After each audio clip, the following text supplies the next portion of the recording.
Hello there.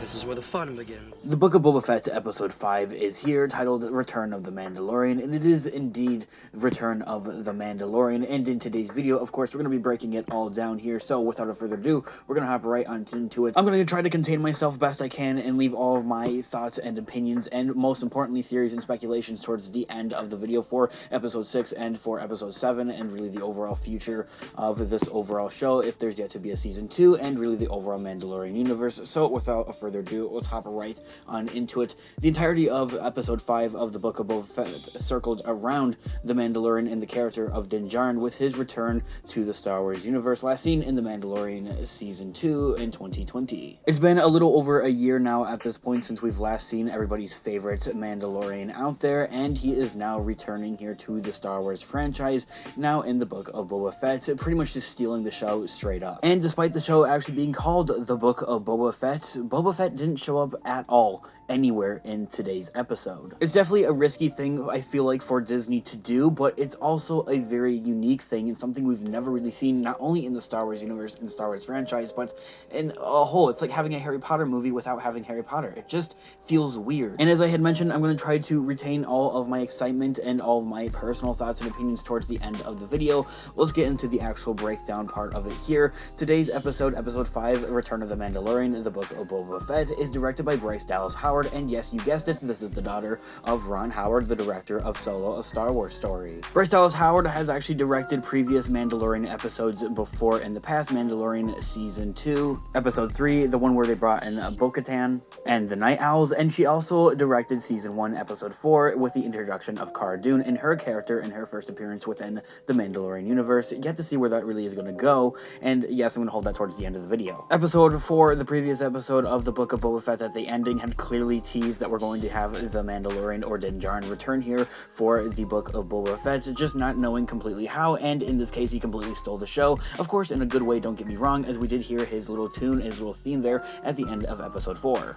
When we see Mando, he's pretty much here back to what he's been doing here when we first saw this character being introduced into the Star Wars universe. He, of course, is bounty hunting, and right here in this shot here, we have a callback to the first time we see the Mandalorian Din Djarin in the Star Wars franchise, where he says, "I can bring you in warm, or I can bring you in cold," as he trickles his little fingers there by his blaster, and he really puts on a show here and really sets the stage and the overall tone and theme here for it regarding the rest of not only today's episode, but what I also think we're going to see here for episode 6 and episode 7, and really for the overall Mandalorian universe, as he absolutely bodies all of these guys, taking them all on and putting the one guy on the table and just straight up cutting the dude in half, and then of course later on cutting off his head to prove as evidence to his clients that he did actually do the deed here and finish out the job here, and he carries around a head in a sack, which is kind of funny.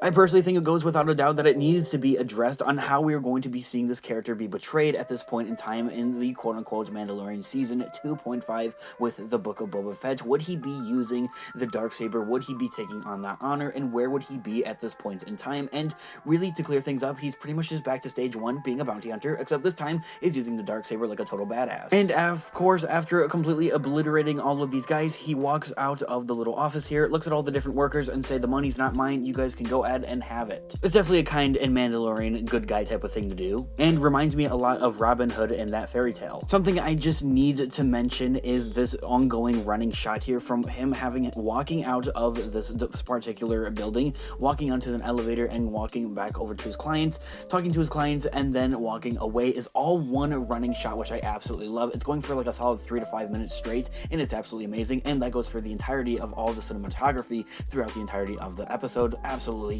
chef's kiss. He walks over to his clients, and we learned the whole purpose and idea that he was behind this bounty was, of course, in order to find more information, a very heavily occurring theme throughout the Mandalorian Season 2, where he'd essentially do a mission for somebody in order to learn more information about Grogu in this case, and for this ideal, he was trying to find out where the Mandalorian Guild has exactly gone off to and the remaining clan. Before we talk about that whole situation going on with the Mandalorians, it is, wow, such a refreshment to be off of the sands of Tatooine now. Coming from a Star Wars fan, it's definitely refreshing to get off-world here for a little bit. You can even quote the famous words of Anakin Skywalker, the Chosen One himself. It definitely helps with world building to get off of the sands of Tatooine and seeing the current state of how the Galactic Republic is really doing out here in the Star Wars universe. And unexpectedly, but expected, it's pretty much just about the same from when we last saw it in The Mandalorian Season 2, although, again, it's definitely really refreshing to finally get off of the sands of Tatooine. Also, a quick mention, this spinny artificial-like planet is definitely a really cool thing. I've never seen anything like this in the Star Wars universe, and something is completely brand new and unique, which is very, very fascinating. I honestly hope that we go back here. It reminds me a lot of Coruscant, to be honest. Something myself and a lot of other Star Wars fans I've seen out there lately that have been questioning here with this episode is where on earth is Bo-Katan? A lot of people had been guessing that since Din Djarin now had the Darksaber, something that she was after, she would pretty much just kind of hang around him for the time being until she was able to kind of duel him fairly and obtain the Darksaber. I definitely plan to make a separate future video on this, so make sure you guys are subscribed to the channel. Move on to one of the best parts of this overall episode, and something I feel like that's long overdue ever since The Mandalorian Season 1, kind of leading off of this cliffhanger. Where on earth is the Armorer and Paz Vizsla? And the answer is now finally answered. They are still alive. The theories, the rumors, whatever you want to call it, is actually true. The Armorer and Paz Vizsla, first seen in The Mandalorian Season 1, and then seemingly had vanished later on and perished after The Mandalorian Season 1 due to the Empire taking them on and attacking this clan, had presumably seemed to be dead. And whether it's for the better or the worse, and now at this point in time is kind of unknown and is kind of up in the air. I do of course plan to make separate future videos regarding this and theorizing on what we're supposedly going to see here with The Mandalorian Season 3, especially after what we saw in today's episode, Paz Vizsla versus Mando Din Djarin, in order to obtain the Darksaber. Let's talk a little bit more in depth here on about this. The Mandalorian finally finds what's left of this guild. It's only two people. It's Paz Vizsla and of course the Armor, and shows them the Darksaber to learn a little bit more information on it. And this is exactly what the Armor had done. The Armor definitely knows the importance of the Darksaber, and even goes on to mention Tar Vizsla, who is the founder of the Darksaber itself and really Mandalore. The Armorer even goes on to mention how Tar Vizsla was part Jedi and part Mandalorian, and I do have a theory video about this and Grogu that you guys should stay tuned for by hitting that subscribe button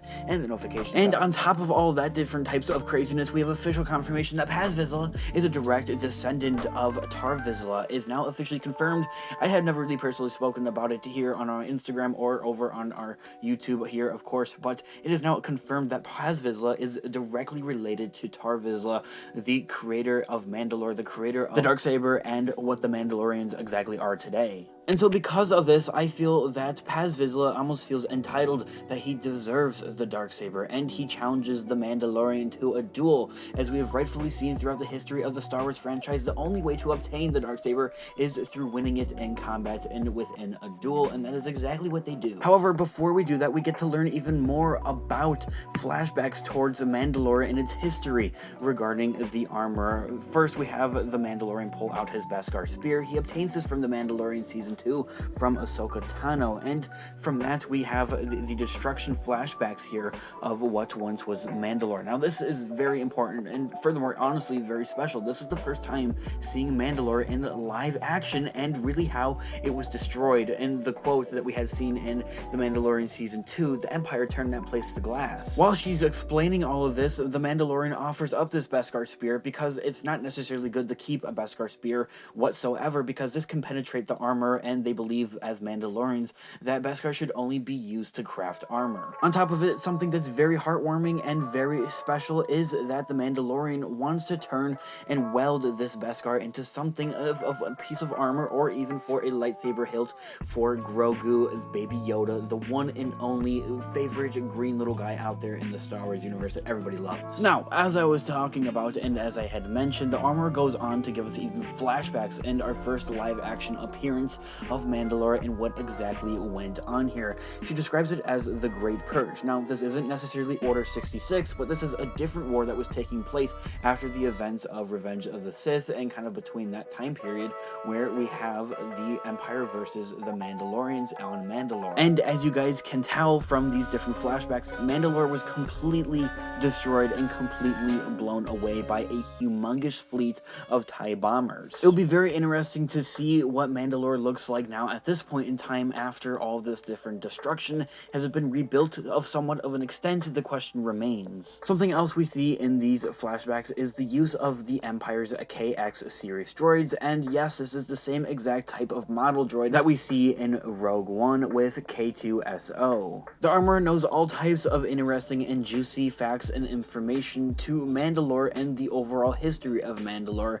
She even goes on to mention Night of 1,000 Tears, and this here is part of Sage of Mandalore that is seen in the Clone Wars, taking place 19 BBY. The armorer also mentions Bo-Katan and her uses of a bad example pretty much, and blames her and her clan for the overall downfall of Mandalore and what it is today, and this is because they are two different creeds, two different clans essentially. This is something that we kind of touched on in Mandalorian Season 1 and furthermore learned more about in Mando Season 2, with there being two different creeds and two different clans essentially of Mandalorians, and even honestly different clans, who knows how many different ones could really be out there of Mandalorians. And in this sense and in this case, from what we had learned about that, is that Din Djarin, when he was picked up as a foundling at the end of the Clone Wars, he was picked up from the Death Watch. And if any of you have ever watched Star Wars The Clone Wars, you would know that these guys are not necessarily the good guys and are more or less the bad guys. They have different ways of viewing the Mandalorian culture. She even goes on to mention how Bo-Katan was even handed the Darksaber by Sabine Wren, and you can't do that. That's not how the Darksaber works,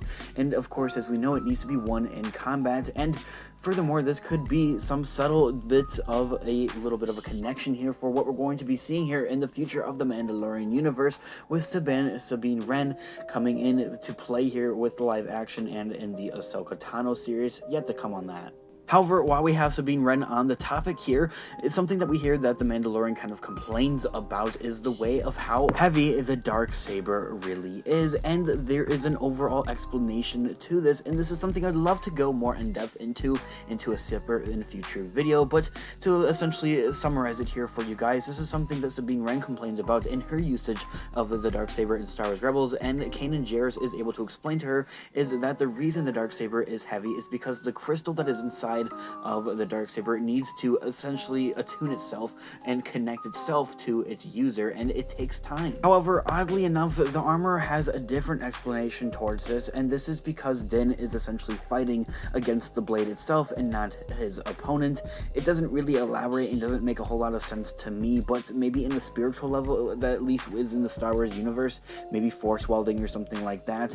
I think the explanation that we see in Star Wars Rebels from Kanan Jarrus makes a little bit more sense, although these are two different explanations. Before we see the Mandalorian Din Djarin actually use and train more with the Darksaber, we see a little bit of a glimpse of what was maybe crafted here for Grogu. It's still kind of unknown. I think it's guessing. Maybe it's something of a bit of an armor piece itself, and many other Star Wars fans, and including myself, and I have to agree with this one, is that it would be something part of a lightsaber hilt for Grogu. It's definitely great to see the Mandalorian actually, using the Darksaber, first of all, at the beginning of the episode, and how untrained he is with the Darksaber. He's just kind of using it just because, and it asserts that type of dominance and that type of fear into his different opponents. So to see him training and using it with the armor is definitely really cool, although he definitely is going to need some work on that. And seeing furthermore at the end of his little bit of a conflict here with the armor and Paz Vizsla, where on earth, where else would he exactly go here in order to train with the Darksaber? Maybe Boba Fett could train him since he knows how to use a Tusken staff, but that's a staff and maybe something completely different compared to a sword. So another explanation or a bit of a theory to kind of throw out there is, could we see Din Djarin actually train with Luke Skywalker in order to use the Darksaber?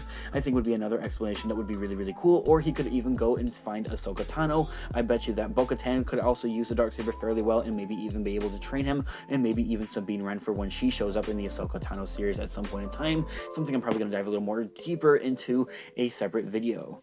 Now, during this point in time of the armor and Din Djarin essentially training with the Darksaber here, we have Paz Vizsla, and we kind of feel him getting angry at this point in time. He feels like he has a right to the Darksaber, seeing that he's a direct descendant from Tar Vizsla, who is the original creator of the Darksaber and really the overall founder of Mandalore and the leader of Mandalore, and really wouldn't be the same without Tar Vizsla. I feel like the Mandalorians would be something completely different and wouldn't even exist. He's essentially, in other words, power hungry hungry for the Darksaber, and honestly, which Mandalorian honestly isn't deep down inside power hungry to have such power and harness the Darksaber? So he challenges him to a duel for the Darksaber. He accepts this duel. All while doing it, he gets his ass absolutely body slammed a couple thousand times by Paz Vizsla, but still comes out on top like a champ, and I do believe that the Mandalorian has won in my own thoughts and opinions. I thought it was a little bit confusing of seeing what was going on here, and after that, the Mandalorian is essentially disowned by these two for taking off his helmet. He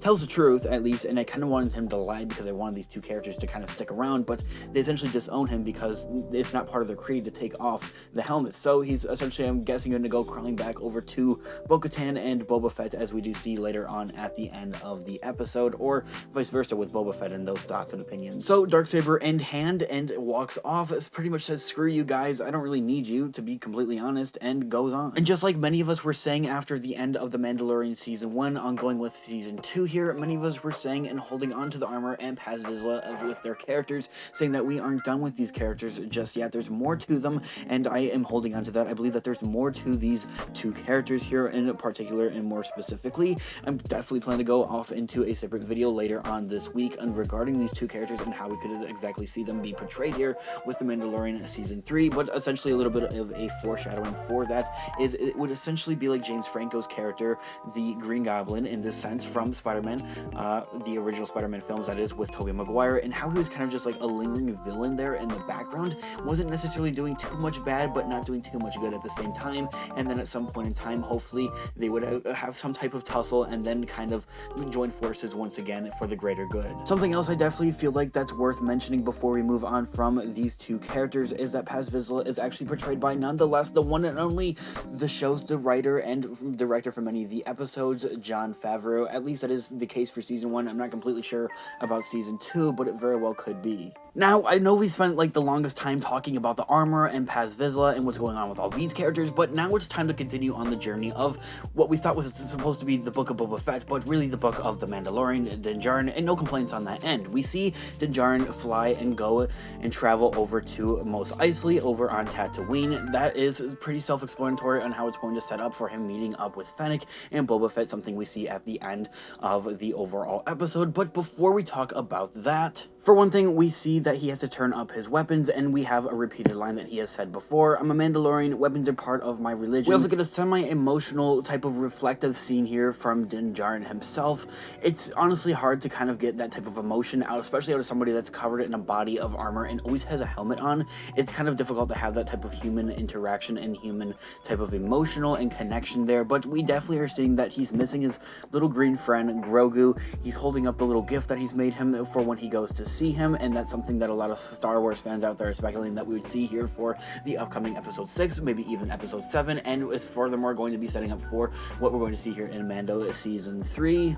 I'm not the one to really overhype stuff. I really don't want to get you guys all worked up and say that we're definitely 110% going to be seeing Grogu next week, but seeing what he does say at the end of the episode very well could believe and lead people to believe that we would see this in Episode 6 of the Book of Boba Fett. We once again see the return of, how I believe you pronounce it, please forgive me if I butcher her name, but Peli Motto once again makes her return here for the Star Wars franchise. First seen in The Mandalorian, of course, and then actually had a little bit of a cameo in Chapter 3 of the Book of Boba Fett there in the background of this shot right here. She actually is here on business, or rather is the Mandalorian here on business. Once again, the actress is absolutely amazing, absolutely hilarious, and always puts a smile on my face, of course. Like many of us, when she does see the Mandalorian, she questions where on earth is Grogu, where's Baby Yoda, and that's what pretty much all of us are actually asking, believe it or not. However, as I say, Mando here is on business as she has a new ship for him, and the rumors were right. I was absolutely extremely hyped. If you guys don't already know, I have a previous video here on the channel regarding a rumor about the Mandalorian's new ship being a Naboo N1 starfighter, and that was exactly the case. These here, of course, as I have mentioned in that video, are first seen in Star Wars Episode 1, The Phantom Menace, and is actually one of Anakin Skywalker's first ships that he actually pilots. It's definitely worth mentioning that this familiar BD droid isn't necessarily BD1 that we see in Jedi Fallen Order, but is definitely the same prototype and same model, which is a fairly cool callback and would very well be really cool to see this droid actually return at some point in time, seeing he's such a funny little critter and companion that we have Cal Kestis in Jedi Fallen Order, although it's not necessarily the same one. Aside from it, of course, being really well to see all the pit droids and all the different droids once again, it's definitely also mentioning that this astromech here, once again, is R5. R5 is first seen in Star Wars A New Hope, and is actually that little red droid that the Jawas offer up to Luke Skywalker that breaks down with a bad motor. After working with the Jawas and putting in some hard work, they are able to fix up this Naboo 1 starfighter after the Mandalorian argues back and forth, saying it's a hunk of junk, just like we hear Finn say in The Force Awakens. They even put a pretty cool, crisp looking chrome type of paint job on there as well, which looks absolutely amazing, and I definitely think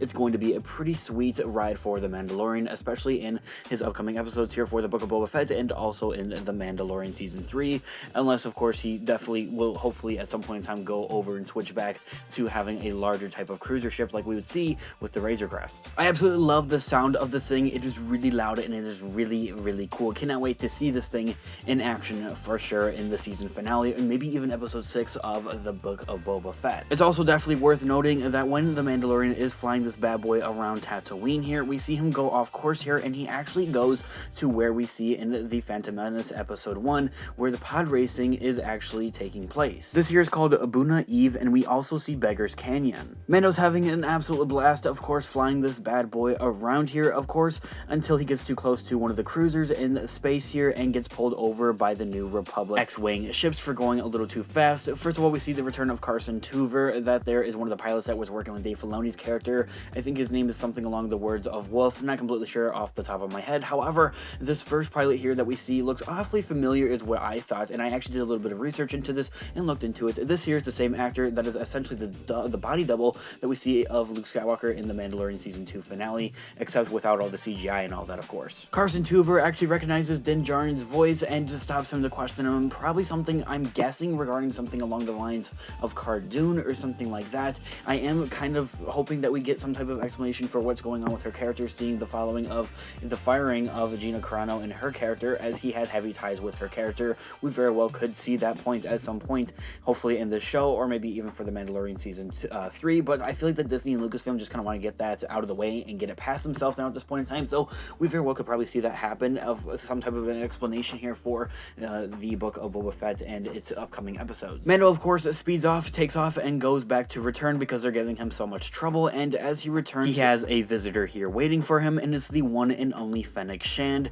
She hands him a bag of money, saying that Boba and her need his help. They need a little bit of muscle here, taking on the Pikes here that are invading Mos Espa and Tatooine. He tosses it back, says, "It's on me. Of course, I'm willing to help you guys for anything," because they had helped him get back Grogu, and before he heads off with her, he says, "I have to go visit a little friend," and who could that little friend, of course, be? The one and only Grogu. I'm definitely hoping that we're going to get to see this character here in the next week's episode. Episode 6, that there, for one thing, is being directed by Dave Filoni, is one thing is very notable, and he is, of course, famous for the creation of course, Ahsoka Tano, so there's a little bit of a glimpse and a little bit of hope that we could see her character at some point of time appear somewhere in episode 6, or maybe even episode 7, maybe even a bit of a mention, seeing that all of these different shows are going to exactly come together for one big universe is essentially what they're all doing, from the Mandalorian to the Book of Boba Fett to the Ahsoka Tano series, and maybe Rangers of the New Republic, for whenever we very well could get that at some point in time, is all going to connect into something bigger and something larger. So I've kind of trickled in a bit of theories and predictions throughout the overall video, such as having a Cardoon have a full-on explanation for what's going on with her character following the firing of Gina Carano. Now, one thing I want to point out here is absolutely no Boba Fett appeared whatsoever in this overall episode. I'm kind of mixed feelings on that, and I kind of want to dive deeper into a future video, a separate video here, because it's such an interesting aspect to ever apply. As I had mentioned at the beginning of the video, it's like having a Harry Potter movie without Harry Potter. It doesn't exactly really make sense, but at the same time, it's working in this case and in this scenario. Another thing I need to point out, with all compliments on this point, is amazing cinematography, something I mentioned at the beginning of the video. Absolutely amazing shots going throughout this entirety of the overall episode, and it's of course really great to be off of Tatooine now at this point in time. As I had mentioned, hopefully we could very well see the return of Grogu here appearing in episode 6. I mentioned the idea of having Ahsoka Tano pop up somewhere in episode 6 because it's being directed by the creator of Dave Filoni, of course. However, I think a big one, and I really am not one to overhype this type of stuff because simply it's just a speculation and just a theory on what I think could very well happen. I think we might have a glimpse of Luke Skywalker once again in the Mandalorian universe here in the Book of Boba Fett in episode 6. All videos yet to come here in the future. sure, guys, thanks so much for watching today's video. Let me know of your thoughts and opinions down in the comment section down below. I want to know of your theories, predictions, thoughts, and opinions here on episode 5 of the Book of Boba Fett. What do you guys think we're going to be seeing here for episode 6 and episode 7 of the Book of Boba Fett? Were you okay with how this episode went with having absolutely no Boba Fett? Were you nice to have a little bit of a break here from the sands of Tatooine? I'd absolutely love to hear what you guys all think in the comment section down below. Drop a like in the video if you did enjoy it, as it really does help the channel, and check out Instagram, unofficial Star Wars, for more Star Wars content, guys. Thanks so much for watching today's video. As always, may the Force be with you. I'll catch you guys in the next one. Peace out.